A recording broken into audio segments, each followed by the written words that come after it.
সুপ্রিয় দর্শক, আসসালামু আলাইকুম। স্বাগত জানাচ্ছি LB24 এর নিয়মিত সাপ্তাহিক অনুষ্ঠান লিগ্যাল রাইটস শোতে। প্রতি সপ্তাহের ন্যায় আপনাদের সামনে আজকেও আমি আপনাদের সামনে উপস্থিত হয়েছি লিগ্যাল রাইটস শোতে উপস্থাপনার জন্য, এবং আমার সাথে অতিথি হিসেবে আজকে উপস্থিত আছেন আমাদের শ্রদ্ধাভাজন ব্যারিস্টার সাইফুদ্দিন খালেদ। সালাম আলাইকুম খালেদ ভাই। ওয়ালাইকুম আসসালাম। হাউ আর ইউ জুনাদ ভাই? আলহামদুলিল্লাহ। খালেদ ভাই কেমন আছেন আপনি? I am fine, thank you. Khaled ভাই, অনেকদিন পরে আপনার সাথে বসা, এবং আশা করি আমাদের দর্শকদের উদ্দেশ্যে আজকে অনেক বিষয় নিয়ে আলোচনা করতে পারবো। অনেক অজানা বিষয় আপনার কাছ থেকে জেনে নিতে পারবো আমাদের দর্শকদের জন্য। দর্শক, আমাদের এই প্রোগ্রামটা নিয়মিত আপনারা দেখবেন। আমরা প্রতি সপ্তাহে বৃহস্পতিবার সন্ধ্যা 7টা থেকে 8টার মধ্যে আসি। আপনাদের অনেক না জানা অনেক ইমিগ্রেশন নিয়ে, আইনের অনেক দিক নিয়ে আপনাদের সামনে আলোচনা করার চেষ্টা করি। তো এরই ধারাবাহিকতায় আজকে আমরা ডিফারেন্ট একটা টপিক নিয়ে আপনাদের সামনে আসছি, যেটা ইদানিংকালে আমরা দেখতে পাচ্ছি যে সবাই একটা জিনিস নিয়ে কনসার্ন যে আমরা ইমিগ্রেন্টরা যারা এই দেশে আছেন, ওনারা হচ্ছে যে একটা ভিসা থেকে আরেকটা ভিসায় সুইচ করা নিয়ে অনেক চিন্তিত থাকেন যে আসলেই কি আমি এই ভিসা থেকে অন্য ভিসায় সুইচ করতে পারবো, কত সহজে আমি পারবো, বা কি কি ধাপ আছে, বা আসলেই কি একটা ভিসা থেকে আরেকটা ভিসায় সুইচ করা যায়। তো এইসব বিষয় নিয়ে আলোচনা করব। আমাদের সম্মানিত অতিথি আমাদের সাথে আছেন, আপনাদের প্রশ্নের উত্তর দিতে পারবেন। আপনারা যদি ফোন করে আমাদের সাথে জয়েন করতে চান, আপনারা জয়েন করতে পারবেন। আপনারা ফেসবুক পেজে আপনারা প্রশ্ন রাখতে পারেন। আপনারা আমাদের কাছে যে প্রশ্ন রাখবেন, আমরা চেষ্টা করব আমাদের অতিথির কাছ থেকে আপনাদের জন্য উত্তর নিয়ে নেয়ার এবং আপনাদের কাছে পৌঁছানোর। দর্শক, এটা মনে রাখবেন যে এই প্রোগ্রামে আপনাদেরকে জেনেরিক আনসার দেয়া হয়, যেগুলা আপনারা যদি বাস্তবিক জীবনে এগুলা ফেস করেন, আপনারা অবশ্যই আপনারা এক্সপার্টের কাছে যেতে হবে এবং আপনাদের সমস্যার সমাধান খুঁজতে হবে। তো দর্শক, আমি আজকে আমার গেস্টের কাছে যে কোয়েশ্চেনটা রাখতে চাই, খালেদ ভাই, আমরা দেখতে পাচ্ছি গত জুলাই থেকে একটা জিনিস খুবই বেশি শোনা যাচ্ছে সবার কাছে, যে স্কিল ওয়ার্কার রুটে যারা সুইচ করতো, আগে টায়ার 4 স্টুডেন্ট হিসেবে যারা এই দেশে আসতেন, ওনারা যে সুইচ করতো, এই পথটা আগে যেমন সহজ ছিল, এটা আর ওইরকম নাই। এখন কিন্তু হোম অফিস কিছু গাইডলাইন্স দিয়ে দিছে, ওই গাইডলাইন্স ফলো করে যাইতে হচ্ছে, যার কারণে আগে যতটা সহজ ছিল এখন আর এতটা নাই। এরই সাথে সাথে আরো বিভিন্ন ক্যাটাগরিতে আমরা যারা আছি, আমাদের দর্শকরা বা অনেক মানুষ আছেন যে ভিজিটর হিসেবে আসেন, আরো বিভিন্ন ভাবে আসেন, ওনারা সুইচ করতে গিয়ে অনেক বাধা বিপত্তির সম্মুখীন হন। সবচেয়ে বড় যে জিনিস ফেস করেন, আমরা শুনতে পাই আমাদের কাছে এসে অনেকে বলেন যে অমুক আমার একটা ফ্রেন্ড সুইচ করে এই ভিসা থেকে ওই ভিসায় চলে গেছেন, তাহলে আমি কেন পারবো না, আমি তো সেম টাইপের ভিসা নিয়ে আসি। তো আপনার কাছে জানতে চাইবো যে প্রথমেই আসি আমরা যেটা নিয়ে আসলে সবাই একটু শঙ্কিত, যারা পারতেছে না, ফেস করতেছে প্রবলেম, যে স্টুডেন্ট থেকে স্কিল ওয়ার্কারে সুইচ করতে গিয়ে হোম অফিসের গাইডলাইন্স যেটা ইদানিং কালে আসছে 17 জুলাই, এটা নিয়ে আপনার কি মতামত? স্টেটমেন্ট অফ চেঞ্জেসে যে জিনিসটা বলা হয়েছে, এটা কিন্তু খুবই ক্লিয়ার। বলা হয়েছে আপনি যদি আপনার কোর্স কমপ্লিট না করে থাকেন, তাহলে আপনি স্কিল ওয়ার্কারে আপনি সুইচ করতে পারবেন না। আপনি ইভেন স্কিল ওয়ার্কারের মানে আপনি যদি ডিপেন্ডেন্ট হইতে চান, তাহলেও আপনি যদি স্টুডেন্ট ভিসায় এসে থাকেন, তাহলে স্টুডেন্ট ভিসা আপনার স্কিল ওয়ার্কারে যেতে হলে, অথবা স্কিল ওয়ার্কারে ডিপেন্ডেন্ট হইতে হলে আপনার কোর্সটাকে কমপ্লিট করতে হবে। সেটাই হচ্ছে স্টেটমেন্ট অফ চেঞ্জেস এর বক্তব্য। এখন আমি যদি ক্লায়েন্ট হই আপনার, আমি তো বলতে চাচ্ছি যে আমার দূরের একটা ফ্রেন্ড, আমি শুনতেছি তার ভিসা হয়ে গেছে।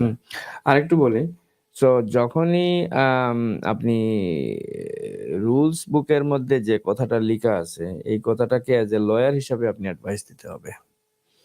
এখন প্রত্যেকটা মানুষের সার্কামস্ট্যান্সেস ডিফারেন্ট। আরেকজনের কি হয়েছে, আরেকজনের হয়ে গেছে, আপনি আসলে তার তো সে হয়তো আপনাকে মৌখিকভাবে বলছে যে তার হয়ে গেছে, কিন্তু যেমন ধরেন অ্যাসাইলাম, একটা এক্সাম্পল বলি। অ্যাসাইলাম যখন একজন ক্লেম করে, তখন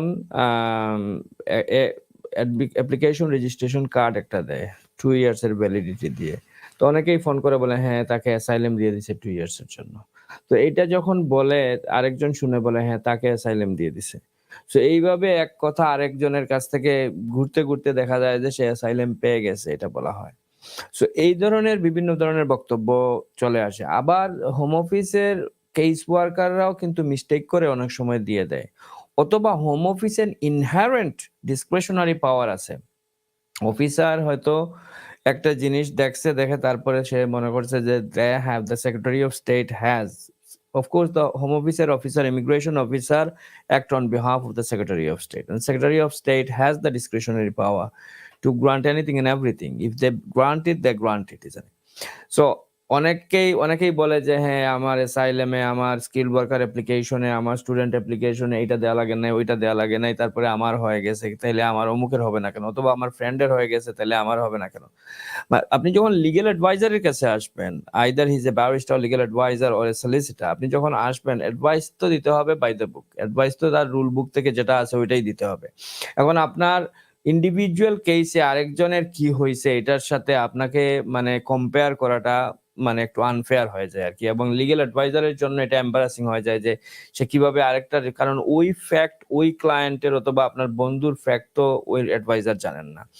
এটার উপর ভিত্তি না করে আপনি শুধুমাত্র আপনার সার্কামস্ট্যান্সের উপর ভিত্তি করে আপনি দেখবেন। রুল বুকে বলা হচ্ছে যে আপনি কোর্স কমপ্লিট না করলে আপনি ডিপেন্ডেন্ট হতে পারবেন না, কোর্স কমপ্লিট না করলে আপনি স্কিল করে যেতে পারবেন না।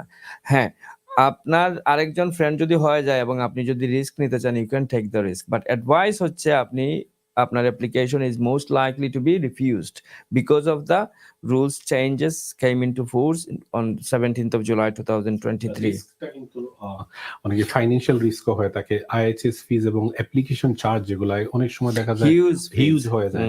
তো এই রিস্ক, এটা একটা রিস্ক। আরেকটা হচ্ছে কারো যদি দেখা যায় যে এক্সিস্টিং লিভ নাই, ধরেন আজকে হচ্ছে 21st of September I think, তো আপনার লিভ হচ্ছে 25th of September শেষ হয়ে যাচ্ছে, এখন আজকে অ্যাপ্লিকেশন করতেছেন, ওটা যদি রিফিউজ হয়ে যায় then you don't have even appeal rights. So that's the problem. এখন আপনার যদি দেখা যায় যে ফেব্রুয়ারি পর্যন্ত টাইম আছে, অথবা ডিসেম্বর পর্যন্ত টাইম আছে, অথবা নেক্সট ইয়ার পর্যন্ত টাইম আছে, probably you can take a risk. It's entirely up to you, but the lawyer cannot impose the advice on you. এখন আপনি আপনার ওই আরেক বন্ধুর, আরেক ভাইয়ের, আরেক মামাতো ভাই, কাজিনের ইয়ের উপর ডিপেন্ড করে আপনি করবেন। আপনি যখন লিগ্যাল অ্যাডভাইস নেবেন, legal advice has to come from the book or from the knowledge of the lawyer ও from the guidance of the home office. সো এখন কথা হচ্ছে যে লয়ার যখন আপনি বললেন, আমি এইখানে একটা কোয়েশ্চেন করতে চাই। আমার কাছে মনে হচ্ছে প্রশ্নটা একটু কঠিন, আপনার কাছে অবশ্যই ইজি হবে। আমি যেটা বলতে চাচ্ছি দর্শকদের জন্য, যে যেহেতু আমরা শুনতেছি কিছু মানুষের ভিসা গ্রান্ট হচ্ছে, অ্যাপ্লিকেশন গ্রান্ট হচ্ছে কিছু সংখ্যক, এবং যে গাইডেন্সটা আসছে, গাইডেন্সটা অবশ্যই আপনারা লয়াররা এটা ইন্টারপ্রেট করছেন, লিটারেলি করতে পারেন, আপনারা কনস্ট্রাকটিভ ওয়েতে করতে পারেন, এটা আপনারা লয়ারদের কাজ।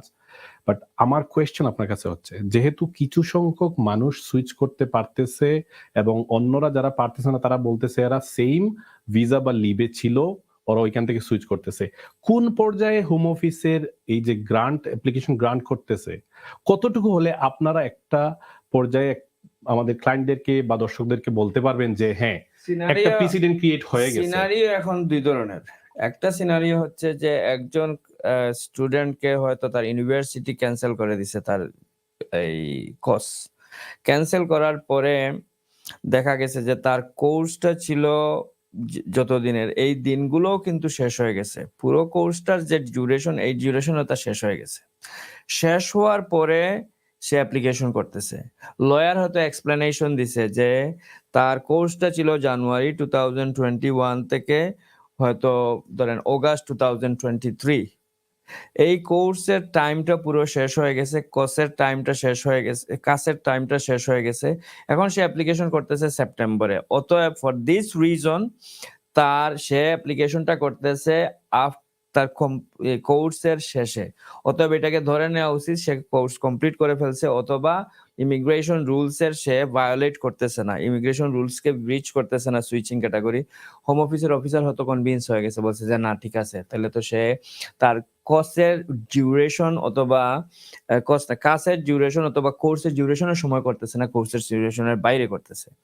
আরেকটা গ্রুপ হইতেছে যে তারা কোর্স কমপ্লিট করছে কিন্তু সাকসেসফুলি কোর্স কমপ্লিট করতে পারে নাই।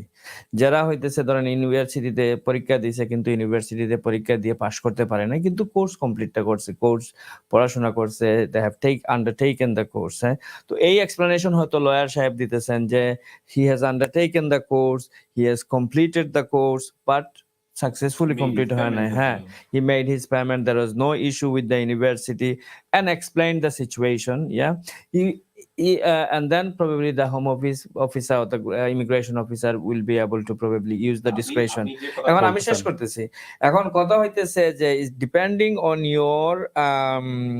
your presentation or representation, but problem হইতেছে যেটা, যে এটার উপর ভিত্তি করে you will always have to remember there is a element of risk, there is an element of risk, because home office যদি এটার এক্সপ্লানেশনে যান তাহলে তারা বলে যে সাকসেসফুল কমপ্লিশন। তার মানে কি? সাকসেসফুল কমপ্লিশনের মানে হইতেছে ইউ আইদার পাস ও অ্যাটলিস্ট আপনি ইউনিভার্সিটি থেকে অ্যাটলিস্ট একটা সার্টিফিকেট আনতেছেন যে আপনি সাকসেসফুলি কমপ্লিশন করছেন। পাস ফেল থেকেও অ্যাটলিস্ট ইম্পর্টেন্ট হচ্ছে আপনি সাকসেসফুলি কমপ্লিশন করছেন, অথবা হইতেছে আপনি সার্টিফিকেট পাইছেন। এইটার বাইরে যে ধরনের এক্সপ্লেনেশন দেওয়া হবে, এটা এক্সপ্লেনেশনের উপর ডিপেন্ড করবে আপনার কেস ওয়ার্কার কিভাবে ডিসিশন দিবেন। মোস্ট লাইকলি আমি যদি অ্যাডভাইস দিই, আমি বলবো there is an great element of the risk, okay, but একজন দুইজনকে হয়তো কনভিন্স হয়ে গেছে ইমিগ্রেশন অফিসার, এইগুলোকে প্রেসিডেন্ট হিসেবে নেওয়া যাবে না, এইগুলোকে এক্সাম্পল হিসাবে নেওয়া যাবে না। আমি জানি আপনার কোয়েশনটা এটাই, যে এইগুলোকে এক্সাম্পল হিসাবে নেওয়া যাবে না। আরেকটা জিনিস আমি বলি, ইয়েস, আপনি হয়তো বলতে পারেন যে অমুকের এই ধরনের ছিল, আপনি একজনের এক্সাম্পলকে আপনি হোম অফিসকে প্রেজেন্ট করতে পারবেন না। আপনাকে যদি কোর্টে যাওয়ার সুযোগ দেওয়া হয় এবং এক্সাক্ট সেম সিনারিও হয় এবং আপনি যদি উইটনেস নেওয়ার সুযোগ হয়, তখন আপনি আপনার ওই বন্ধুকে অথবা ওই ইয়েকে আপনি নিয়ে দেখাইতে পারেন, দেখেন হোম অফিস কিন্তু তার ক্ষেত্রে এই এক্সাক্ট সিনারিও ছিল, এই সিনারিওর কারণে তাকে গ্রান্ট করে ফেলছে, আমাকে গ্রান্ট করে নাই। তখন জাজ সাহেব ডিসিশন নেবেন, কারণ জাজ সাহেবের কিন্তু পাওয়ার আছে ডিসিশন নেওয়ার, যে হোম অফিস কি আনফেয়ারলি ডিসিশন নিছে কিনা। বাট এগেইন উনাকে কি উইটনেস হিসাবে নিতে পারবেন? উনি কি he will come forward or not? So you take your decision based on the legal advice, but again if this in this kind of circumstances you always remember যে আপনার যদি ভিসা না থাকে, আপনার যদি লিভের ইনাফ টাইম না থাকে, then you are running a risk. Thank you Khaled ভাই। দর্শক, একটা জিনিস খালেদ ভাইয়ের কাছ থেকে আমরা ক্লিয়ার হলাম এই জায়গায়, যে আপনি আপনার একটা বন্ধু বা আপনার পরিচিত একজনের ভিসা হয়ে গেছে, আপনার সেম ধরনের ভিসায় থাকা অবস্থায় সুইচ করে ফেলছেন, তার মানে এটা প্রিসিডেন্ট বা এটা অনুসরণীয় হতে পারে না। আপনি যতক্ষণ পর্যন্ত ওই বন্ধুর সার্কামস্টেন্সেস নিয়ে আপনি একজন লয়ারের সাথে আলোচনা করতে না পারছেন, কারণ প্রত্যেক ব্যক্তি তার নিজস্ব, তার আশপাশের ঘটনাগুলা তার সম্পূর্ণ ডিফারেন্ট, আপনার সাথে নাও মিলতে পারে। কোনো একটা জিনিস কেস ওয়ার্কারকে সে হয়তো কনভিন্স করে ফেলছে, যার কারণে তার ভিসা গ্রান্ট হয়ে গেছে। আমরা আরেকটা যেটা বললাম, যে খালেদ ভাই আমাদেরকে যেটা বললেন যে এগুলো প্রেসিডেন্ট হতে পারে না। আর ইদানিং পর্যন্ত আমরা তো কোর্ট থেকে এরকম কোনো জাজমেন্ট বা কিছু হচ্ছে যে আপনাদের চোখে পড়ছে কিনা? আমার না, কোর্ট থেকে কেউ তো এখন পর্যন্ত এগুলো চ্যালেঞ্জ করে নাই। হয়তো এগুলো অ্যাডমিন রিভিউতে যাবে, অ্যাডমিন রিভিউ এর পরে যদি যে তারপরে আনসাকসেসফুল হয় তখন সেটা যাবে আপার ট্রাইব্যুনালে, জুডিশিয়াল রিভিউতে। এরপরে কেউ যদি এটাকে নিয়ে যেতে চায় হাই কোর্টে অথবা সুপ্রিম কোর্টে, কোর্ট অফ আপিলে, সেটা এটা অবশ্যই কস্টলি, বাট এটা this will take time. But বর্তমান যে সিচুয়েশনটা হচ্ছে, সেই সিচুয়েশনে স্ট্যান্ডার্ড যে পজিশন হচ্ছে, তারা বলতেছে সাকসেসফুল কমপ্লিশন। এখন interpretation of the successful completion কি, এটা যদি কেস ওয়ার্কারে আপনি কনভিন্স করে বুঝাইতে পারেন যে আপনার সিচুয়েশনের সাথে সাকসেসফুল কমপ্লিশন হয়ে গেছে, তাহলে আপনি ভিসা পাবেন। But if you have not passed, if you have not obtained a qualification certificate, you run ultimately you are running a risk. আর পার্টিকুলারলি যে ক্লায়েন্টদের অথবা যে ইমিগ্রেন্টের, যে স্টুডেন্টের লিভ নাই, অলরেডি মাত্র সামান্য কয়েকদিন আছে, you will always have to think twice before you put forward this application, because there's two element of risk. Number one, you would lose money. Number two, you will be vulnerable to become an overstayer. ধন্যবাদ খালেদ ভাই। দর্শক, আশা করি আপনারা এই কোয়েশ্চেনের answer থেকে খালেদ ভাই যে information গুলো দিলেন, এগুলো আসলে অনেক প্রয়োজনীয় ছিল, আমারও জানার ইচ্ছা ছিল। আপনারা এখান থেকে আশা করি গুরুত্বপূর্ণ তথ্য পেয়েছেন এবং আপনারা আপনাদের বাস্তবিক লাইফে কাজে লাগাতে পারেন। আমি ভিসা সুইচিং এর দ্বিতীয় যে কোয়েশ্চেনটা খালেদ ভাইয়ের কাছে রাখতে চাই। খালেদ ভাই, আমরা দেখি অনেক ভিজিটর আসেন এই দেশে, ফ্যামিলি ভিজিটর হিসাবে আসেন, টুরিস্ট হিসাবে আসেন। আসার পর দেখা যায় যে অনেকেই হচ্ছে যে জানতে চান আমাদের কাছে কোনো সুযোগ আছে কিনা, আমরা কি কোনো ভিসায় সুইচ করতে পারবো কিনা। তো আমি খালেদ ভাইয়ের কাছে কোয়েশ্চেন রাখবো ভিজিটরদের জন্য, বা যার আত্মীয়স্বজন বা বন্ধু-বান্ধব কেউ এইরকম কোয়েশ্চেন নিয়ে আপনাদের কাছে হাজির হয়েছেন, আপনারা সদুত্তর দিতে পারতেছেন না। আমরা আজকে জেনে নিব খালেদ ভাই দীর্ঘ লিগ্যাল এক্সপেরিয়েন্স থেকে যে আসলে কি ভিজিটর থাকা অবস্থায় কোনো ব্যক্তি কি সুইচ করে অন্য কোনো ক্যাটাগরিতে যেতে পারবেন? থ্যাংক ইউ জুনাদ ভাই। 9th of July 2012 থেকে একটা রুলস আসছে। যে রুলসটা হচ্ছে সুইচিং ফ্রম ভিজিটরস এর যে রুল যেটা আর কি, সেইখানে বলা হচ্ছে যে ভিজিটররা লিগ্যালি কোনো কিছুতে সুইচ করতে পারবেন না। বাট এটা একটা ইন্টারেস্টিং টুইস্ট আছে এটাতে। যেমন ধরেন মানে আমি আমার প্র্যাকটিক্যাল মানে প্রফেশনাল এক্সপেরিয়েন্স থেকে বলতেছি আর কি। একটা এক্সাম্পল বলি তাহলে আপনার জন্য সুবিধা হবে বা ক্লায়েন্টদের জন্য সুবিধা হবে। ইমিগ্রেশন রুলসে অ্যাপেন্ডিক্স FM মানে পার্টনার হিসাবে অথবা প্যারেন্ট হিসাবে আপনি অ্যাপ্লিকেশন করতে পারেন। আপনি তো জানেন, আপনি যদি ব্রিটিশ সিটিজেনের হাজব্যান্ড অথবা ওয়াইফ হন, অথবা ব্রিটিশ সিটিজেন অথবা সেটেল পারসনের যদি প্যারেন্ট হন, তাহলে কিন্তু আপনি অ্যাপ্লিকেশন করতে পারবেন। আপনি যদি যে কোনো ক্যাটাগরি, যে কোনো সিচুয়েশন থেকে। বাট ওইগুলোতেও বলা হয়েছে যে ভিজিটর থেকে আপনি করতে পারবেন না। কিন্তু একটা ইন্টারেস্টিং ইয়ে হচ্ছে যে ধরেন আপনি একটা সিনারিও বলি আমি, ধরেন আপনি একজন ক্লায়েন্ট, আপনি ভিজিটর হিসাবে আসছেন, আপনি ম্যারেজ করেছেন, আপনি আপনার একটা বাচ্চা আছে ব্রিটিশ সিটিজেন, হ্যাঁ, তা তখন আপনি অ্যাপ্লিকেশন কি করতে পারবেন? অ্যাপ্লিকেশন করতে পারবেন, কোনো অসুবিধা নেই। কিন্তু অ্যাপেন্ডিক্স FM এর রুলস অনুযায়ী আপনি যেহেতু সুইচ করতে পারবেন না ফ্রম ভিজিটর, অ্যাপ্লিকেশন গুলো রিফিউজ হবে। ওকে, বাট এখানে যদি আপনি ওভারস্টেয়ার থাকেন, ওভারস্টেয়ার হয়ে যান, তাহলে আবার কিন্তু কোনো অসুবিধা নেই। মানে মেইন সুইচিংটার ভেরিয়ারটা হচ্ছে আপনি মানে ভিজিটর থাকতে পারবেন না। এখন এটা আসলে এটা কি ইমিগ্রেশন রুলস? এটা একটা লুপহোল না, এটা একটা ডিসঅ্যাডভান্টেজ। তার মানে এটা ইনডাইরেক্টলি আসলে, এটা আসলে বলা ঠিক না অন এয়ারে, বাট ইনডাইরেক্টলি বোঝা যাইতেছে যে একজন যদি ওভারস্টেয়ার হয়, তাহলে সে প্যারেন্ট হিসাবে অথবা পার্টনার হিসাবে অ্যাপ্লিকেশন করে তার মানে ইয়ে হইতে পারবে, সে গ্রান্ট পাবে if he has a child, applying EX1 of the immigration rules, because he is a child, and then it should not be reasonable to expect the child to leave the UK. But the initial requirement to switch, if he was a visitor, he wouldn't be able to switch to become a parent or partner, but at least one day overstay যদি হয়ে যায়, তাহলে কিন্তু তারা এটা সে পারতেছে। So তার মানে কি, এটা থেকে এটাই বোঝা যাচ্ছে, আমার একজন ক্লায়েন্ট উনাকে দেখা গেছে যে অ্যাপ্লিকেশন করছেন, উনি অ্যাপ্লিকেশন করার পরে ওনার বাচ্চা আছে, হাজব্যান্ড ওয়াইফ আছে ব্রিটিশ সিটিজেন, অ্যাপ্লিকেশন করছেন, অ্যাপ্লিকেশন করার পরে রিফিউজ করছে, বলে তুমি ভিজিটর, তুমি সুইচ করতে পারবা না। উনি আপিলে গেছেন, জাজ সাহেব বলছেন না, ভিজিটর তুমি সুইচ করতে পারবা না। উনি আপিল এক্সস্ট করছেন, he became an overstayer, then made an application, he was granted. So, discretion না, this is within the immigration, it's no exception. Within the immigration, EX1 বলতেছে যে আপনি ওই মানে আপনি এখানে অ্যাপ্লিকেশন করতে পারবেন না if you are a visitor. তার মানে এটা বলতেছে না ইফ ইউ আর ওভারস্টেয়ার এটা অ্যাপ্লিকেশন করতে পারবেন না, এটা বলতেছে না। বলতেছে if you are a visitor you can not make this application, or you can not satisfy the rules, requirements of the rules. Immigration rules breach করা হয়েছে, ইমিগ্রেশন রুলস ব্রিচ করা হয়েছে। এটাকে লাইকলি দেখে হোম অফিস দেখা না, likely না, এটা ইমিগ্রেশন রুলস এর মধ্যেই বলা হয়েছে that you are not in breach of the immigration rules, yeah, unless EX1 applies. So what it means, if you are in breach of the immigration rules, and as long as EX1 applies, whereas you have a child, then you are okay. But if you are a visitor, you cannot switch. A great example is my client who went to the court because the judge did not have a discretionary power, so he couldn't allow the appeal. But the moment he became an overstay, applied again, he got granted. Any event. অনেকে প্রশ্ন করেন যে আমি কি বিয়ে করতে পারবো কিনা? নো প্রবলেম, আপনি বিয়ে করতে পারবেন। বিয়ে করা এক জিনিস, আর ইমিগ্রেশন স্ট্যাটাস পাওয়া আরেক জিনিস, ইমিগ্রেশন রুলসে অ্যাপ্লিকেশন করা আরেক জিনিস। মোস্ট ইম্পর্টেন্ট কথা হচ্ছে, অ্যাজ এ ভিজিটর আপনি কোনো কিছুতে সুইচ করতে পারবেন না, বাট বিয়ে করতে পারবেন। বিয়ে করা আর ইমিগ্রেশন স্ট্যাটাস পাওয়া তো অন্য জিনিস, অ্যাপ্লিকেশন করা আরেক জিনিস।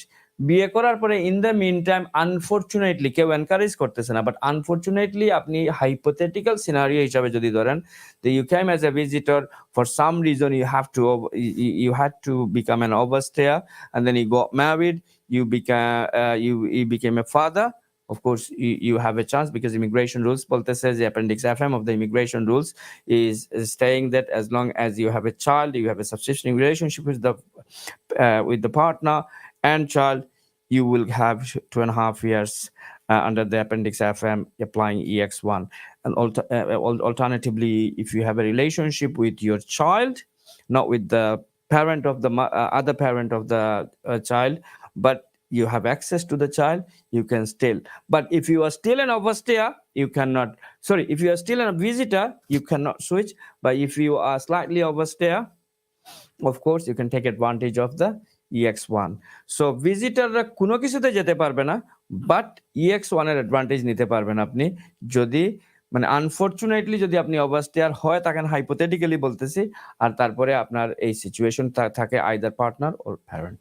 আমাদের যে দর্শকরা ইউরোপিয়ান, ধন্যবাদ এটার জন্য, যে দর্শকরা ইউরোপ থেকে আসছেন প্রি সেটেলমেন্ট বা সেটেলমেন্টের জন্য হচ্ছে যে অ্যাপ্লাই করতে যাচ্ছেন এজ এ ভিজিটর হিসাবে আসার পরে, তাদের জন্য সেম রুলটা নাকি?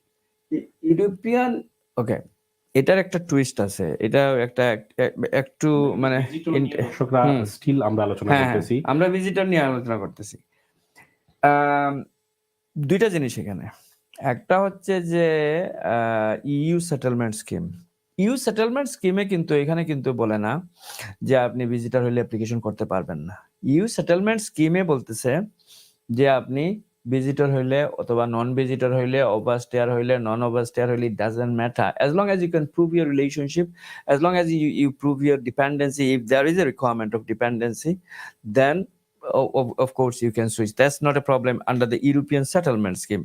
Under the European regulations, which was in 2006 and then 2000 later on, another regulations, and now it is under the EU settlement scheme. There is no restrictions for the visitor to come into within the European settlement scheme. European settlement scheme আবার টুইস্টটা হচ্ছে এটাই, মানে strictly speaking European settlement স্কিমটা আবার appendix you এর মধ্যে চলে আসছে, এটা উইদিন দ্য ইমিগ্রেশন রুলস এর মধ্যে চলে আসছে। সো ইমিগ্রেশন রুল আবার এটার মধ্যে যদি কেউ যদি হোম অফিস যদি আর্গুমেন্ট করে যে যেহেতু এটা উইদিন দ্য ইমিগ্রেশন রুলস এর মধ্যে, ইউরোপিয়ান ফুল সেটেলমেন্ট স্কিমটাকে উইদিন দ্য ইমিগ্রেশন রুলস এর মধ্যে চলে আসছে, অতএব তুমি যে অ্যাপ্লিকেশন অ্যাজ এ ভিজিটর করতেছো, তুমি উইদিন দ্য ইমিগ্রেশন রুলস এর মধ্যে করতেছো, অতএব তুমি সুইচ করতে পারবে না।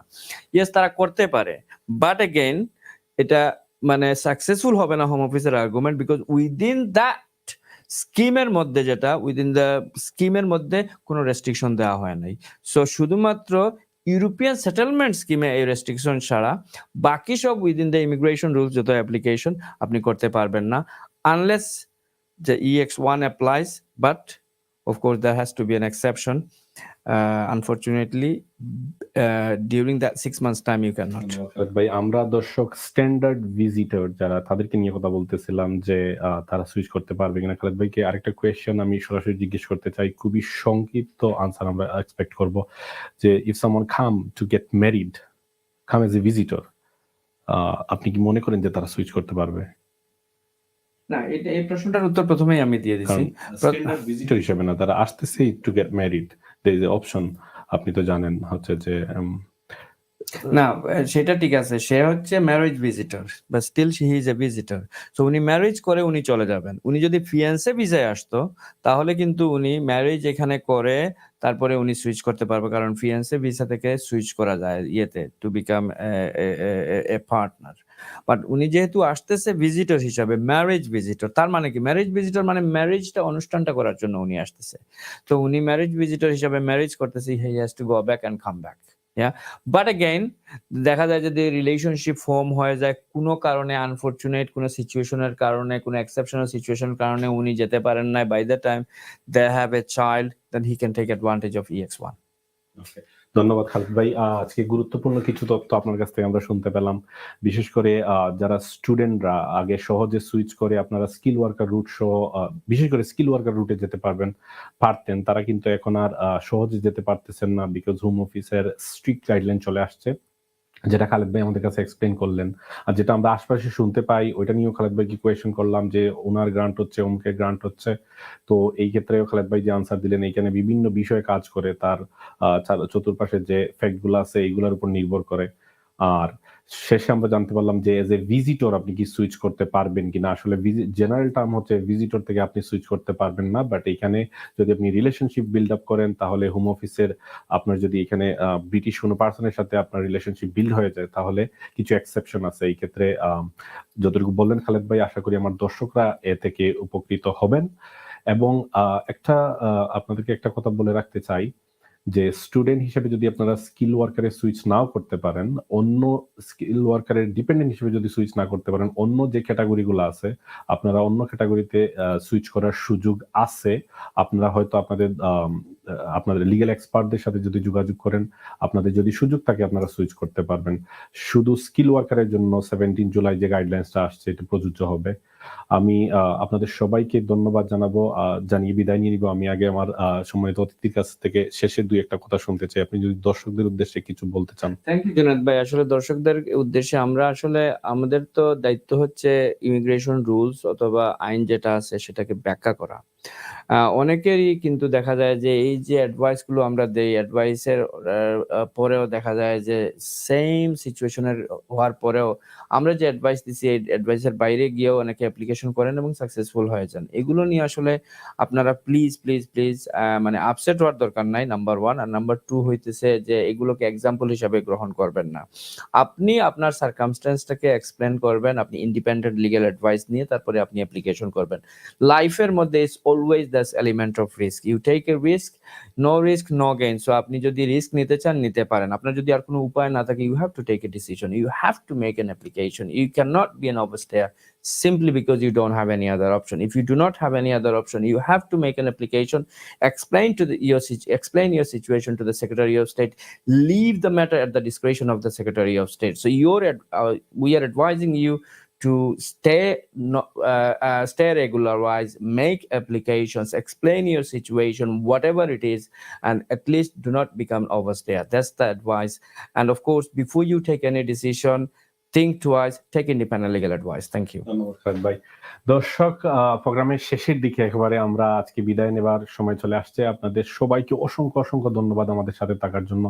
LB24 এর লিগ্যাল রাইট শো প্রতি সপ্তাহে বৃহস্পতিবার আপনাদের জন্য আয়োজন করা হয়। আপনাদের স্বার্থে আপনাদেরকে কিছু জানানোর উদ্দেশ্যে আমাদের গেস্টরা আসেন এবং আপনাদের উদ্দেশ্যে কথা বলেন। আশা করি আমাদের প্রোগ্রাম থেকে আপনারা উপকৃত হচ্ছেন এবং আমাদের সাথে থাকবেন প্রতি সপ্তাহে বৃহস্পতিবার।